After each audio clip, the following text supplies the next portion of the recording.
आज मैं संविधान के भाग 4 जो डीपीएसपी है, शॉर्ट में बोलते हैं directive principle of state policy, उसमें अभी चंद्रा सर बता रहे थे आर्टिकल 45 के बारे में।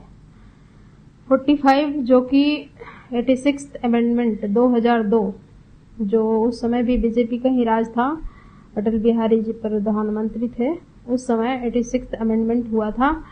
उसमें किया क्या गया था कि हमारा जो स्टेट का जो जिम्मेवारी था लोक कल्याणकारी राज स्थापना करने के लिए सर्व शिक्षा सुलभ यानी उपलब्ध कराना, सभी के लिए शिक्षा उपलब्ध कराना स्टेट की जिम्मेवारी थी। और सेंट्रल गवर्नमेंट के तो है ही, सेंट्रल यूनिवर्सिटी जो है वो हायर एजुकेशन के लिए, लेकिन ये जो 45 में था उसको क्या किया गया कि जो स्टेट पॉलिसी में था उसको कर दिया गया संविधान के भाग 3 में, वहां से उठाकर 45 से उठाकर भाग 3 फंडामेंटल राइट में जो है 21 आर्टिकल में जोड़ा गया,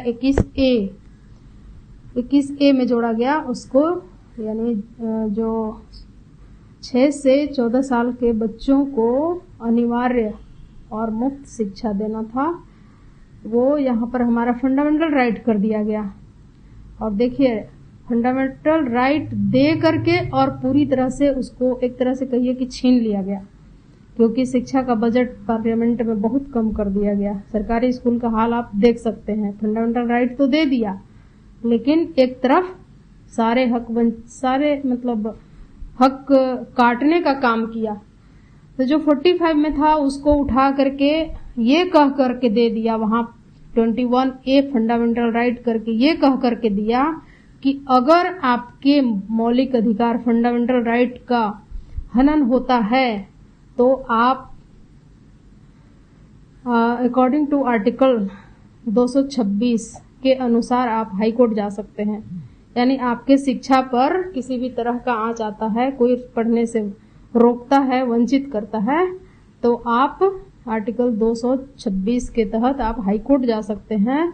और आर्टिकल जो कि फंडामेंटल राइट है 32 के तहत आप सुप्रीम कोर्ट जा सकते हैं। अब आप हमें बताएं, आप सभी लोग, कि जिसको संविधान की जानकारी नहीं है, संविधान के आर्टिकल में क्या है, नियम कानून क्या है, गांव गरीब घर के लोग जो आज सरकारी स्कूल में पढ़ रहे हैं, जो थाना कोर्ट कचहरी जाने से घबराते हैं, एप्लीकेशन लिखने से ठीक से पढ़े लिखों को भी नहीं आता है, वो लोग हाई कोर्ट जाएंगे, सुप्रीम कोर्ट जाएंगे। अच्छा, 45 से उठा करके यहाँ तो रख दिया गया, 86वां संशोधन करके यहाँ फंडामेंटल राइट में डाल दिया गया। तो क्या 45 वहां वैकेंट रह गया? नहीं वैकेंट नहीं रहा। वहां पे लाया गया आंगनबाड़ी, और क्या लाया गया? सर्व शिक्षा अभियान। सर्व शिक्षा आप देख रहे होंगे पूरे भारत में किस तरह से शिक्षा मित्र लोग क्या क्या कर रहे हैं अपने वेतन को बढ़ाने के लिए। एक तरह से शोषण का एक जरिया बना दिया गया। तो ये है, तो इसमें कितने आर्टिकल इन्वॉल्व हो गए? 21A फंडामेंटल राइट में 32, फिर डीपीएसपी 45 पार्ट 4 का, फिर 226 आर्टिकल उधर हाई कोर्ट के लिए वो चला गया। तो इतने हैं। ये लोग जब भी आते हैं तो संविधान में कुछ अच्छा करने के बजाय कुछ गड़बड़ करके, अगर ये इतना ही अच्छा था तो इतने सारे प्राइवेट स्कूल्स जो खुल रहे हैं, वे सभी जो 6 to 8 मतलब 6 से 14 साल, यानी बच्चा से लेकर के 8वां तक, 6 साल से 14 साल, यानी पहला क्लास से लेकर के 8वां क्लास तक के बच्चों को सरकार का ये आदेश है, संविधान में लिखा हुआ है कि फ्री एंड कंपलसरी एजुकेशन देना है। क्या सरकार दे रही है? जानवर की तरह सरकारी स्कूल में सरकार सब चीज दे रही है सिवाय शिक्षा के। कहीं भी देख लीजिए, 1-2 टीचर, 3 टीचर, मिडिल स्कूल है तो 4-5 टीचर, प्राइमरी स्कूल है तो 2 टीचर, कम बच्चे हैं तो क्लोजर मर्जर, ये सब हो रहा है। ये पूरे भारत में हो रहा है। हमारे झारखंड में भी ढेर सारे स्कूल बंद हो गए, और जो बचे हुए हैं बिल्कुल बदहालत में है, जैसे बेंच टेबल है और कुछ भी वैसा सुविधा व्यवस्था कहीं कुछ नहीं है। जो कि प्राइवेट वाले बच्चे प्राइवेट स्कूल जो खोल रहे हैं अपने से और सरकार से अटैच भी हो जाते हैं, उनको कई तरह की सुविधाएं भी मिलती है और जितने समाज में पढ़े लिखे लोग हैं उनका यूज एंड थ्रो हो रहा है, क्योंकि सब MA BEd BT कहीं ना कहीं सब किए हुए हैं। उन लोगों के साथ क्या हो रहा है, 5,000 2,000 6,000 7,000 दे करके उसमें भी कुछ पैसा रखते हैं कि अगर यहाँ से भागता है ये लोग तो पैसा जब्त होगा। किसी तरह वो बंधा रहे, मजबूर, मतलब एक लाचार कर दिया है। मतलब क्या बताएं, एजुकेशन को इतना बर्बाद कर दिया है कि तो ये है मोटा मोटी लोग की शिक्षा को बर्बाद करने का। अगर राजा अनपढ़ होगा, राजा कहने का मतलब अगर आपके सांसद विधायक जो है अनपढ़ होंगे, ज्ञानी होंगे, ज्ञान नहीं होगा तो ऐसे ही करेंगे। शिक्षा जो लेगा वो बोलेगा, सवाल पूछेगा, तो जो पढ़ा लिखा नहीं है वो कहाँ से जवाब देगा? तो वो जवाब से, सवाल से डरता है। आज तक देखिए एक भी प्रधानमंत्री हमारे एक भी प्रेस कॉन्फ्रेंस किए हैं?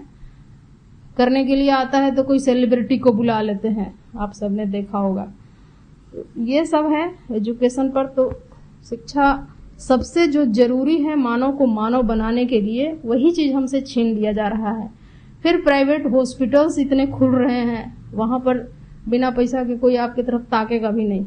हम लोग रांची में मेडिकल कॉलेज, वहाँ मेडिकल हॉस्पिटल रांची में है, सुपर स्पेशलिटी। हम लोग वहाँ, माँ का तबीयत खराब वह तो गए, चलो ठीक है गए थे, लेकिन वहां पर इतनी टंच व्यवस्था, इतने बेहतरीन व्यवस्था सब दिया गया है, मतलब करा है। सरकारी में देखिए धीरे धीरे थोड़ा ठीक हुआ है, इम्प्रूव हुआ है पहले की अपेक्षा, लेकिन वो सब चीज नहीं है।